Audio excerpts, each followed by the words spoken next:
that we're working with, you know, making good, responsible decisions, making, you know, money decisions, Yes. and how to be a great person, basically. And so that'll be, I need volunteers in that area. But well, I don't know, I think they're all important. I don't know that anything's more important, but I do need the most people as allies. I need a minimum of 2 allies per circle leader. And so that will be a minimum of 40 people. And what we're asking them to do, it's about 12 hours of training that will start in November and December and maybe January. We'll probably kick it off in January. And the requirement is the 3rd Thursday of every month, that meeting, for that match circle meeting, that we ask them to be there consistently that week. And then we ask them to pick one other Thursday night. They can come every Thursday, and that would be ideal, but I understand that, you know, people have other things they have to do. So we ask them to come to 2 meetings a month, one on the 3rd and then one any other Thursday night. And then they'll also, as they build a relationship with their circle leader, they'll, you know, meet them for coffee. They may have them over for dinner, or they may go over to their circle leader's house for dinner. And they'll be, but that's, you know, that's outside according to their time frame. So that's what we're asking from the allies.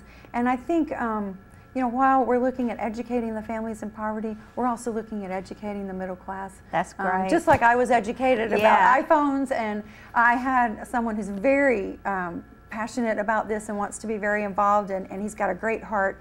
And I mentioned something about the food bank, and he had no idea what I was talking about. So I got to explain to him how food banks work, and he just never heard of that. Yeah. And so I think there's an education component on both sides about how the world works. Yeah, I think so too.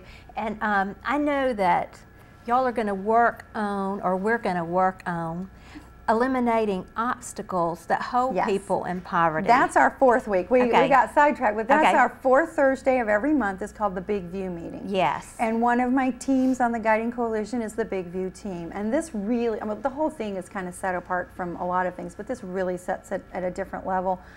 We will sit at the table, the middle class and the families in poverty, and we will discuss what are the systemic issues in Troup County that keep people in poverty. Yes. And I'm very excited about that. The first thing that comes, this is in 62 cities nationwide. This isn't, we're not inventing this. And one of the things that comes up everywhere is transportation. And I know realistically we're not going to get a mass transit system in Troup County.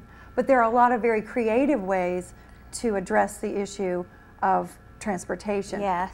Reliable transportation is one of the things that can just, I mean, you can lose your job, you lose your job, you lose your house, you lose your house, you lose your kids. I mean, you know, it is just an amazing slide into a mess when you don't have a car or a vehicle or a way to get to work on time every day.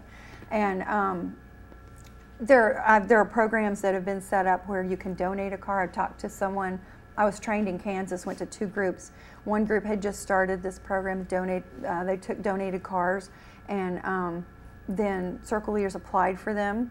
And if they received a car, they paid for it through 50 hours of community service. And it was kind of neat that it was a win-win for everybody. And it really, I talked to a woman who was a single mom with 3 children, and she was going to nursing school, and she just, her car was about to go under, and she just didn't have the resources for it. And this was going to keep her on the road to keep her job and to keep her going to school, and to better her life. And it was really exciting. Yes. So transportation, I'm sure, will be an issue. Already been talking to some people about, and again, none of this stuff, you know, we haven't started this yet, but about food deserts. And we do have some food deserts in Troup County, meaning that we have places that there's not easy access to fresh, healthy foods. And there's some programs, I just found out about one someone told me about last week, where it's a national nonprofit that can get you set up to where local farmers can accept food stamp cards. And for every food stamp dollar, the farmer receives $2. Yes. So it benefits our local growers, Yes. and it benefits our local families in poverty on food stamps because they get the best kind of food. Yes. And so I don't know if that'll be one we'll pick up, but that's a possibility. There's many things that we can address. And this is going to help our whole community. Absolutely. It's not just going to help the people in poverty. It's going to help. It's going to help everybody, isn't it? Absolutely. Yeah. And I remember at one of the meetings that I went to, I think they said, I'm not sure about this statistic, but like when we begin to affect at least 10% of the people in poverty, that has a ripple effect, and it will branch out and begin to change communities. Yes. You know, because people will see how this family came out of poverty and the new things they're doing, and actually they will be allies in their community, to their community, won't they? And in some of the groups, when I was at my training, I got to go to 2 different groups and talk to a lot of people. And one thing that was really interesting, once you get rolling, I mean, right now we're starting from scratch and people don't really know what we're doing, and we're really having to do some serious recruiting. But as time goes on, the families that go through this and are successful, they're your best recruitment. Yes. Because they know other families in poverty. And even if they don't recruit other families, they're going to be spreading the word. And they're going to be, as they change the way they think about certain things, they're going to be talking about that and helping others see that as well.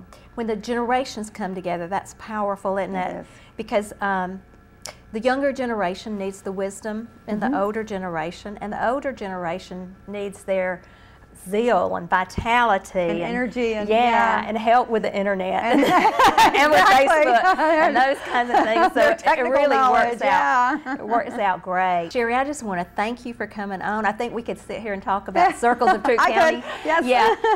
For a long time. And I hope that you out there have caught the excitement of this movement that's happening in Troup County, and that you will call Sherri.